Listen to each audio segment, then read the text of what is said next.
संतोष देशमुख हत्या प्रकरणातील नवा सीसीटीव्ही व्हिडिओ समोर. देशमुखांची हत्या करून 6 आरोपी फरार होतानाचे सीसीटीव्हीत व्हिडिओ समोर. धाराशिवच्या वाशी शहरातील चौकातील सीसीटीव्ही समोर.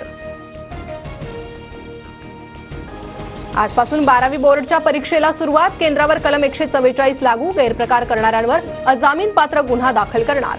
महाराष्ट्र शिक्षण मंडळाची माहिती. 2 महिन्यांपासून खालावलेला मुंबईतील हवेच्या दर्जात सुधारणा. मुलुंड, गोवंडी, शिवाजीनगर, बोरीवली, भायखळा आणि मुंबई विमानतळ परिसरात समाधानकारक हवेची नोंद. सोन्याच्या दरात 2430 रुपयांची उसळी. प्रतितोळा 88,100 रुपयांवर. आर्थिक अनिश्चिततेमुळे दराचा उच्चांक. राज्यातील घरगुती वीज ग्राहकांना लवकरच स्वस्त दराने वीज पुरवठा. एप्रिलपासून वीज दरात प्रति युनिट 1 रुपयांपर्यंत कपात होण्याची शक्यता.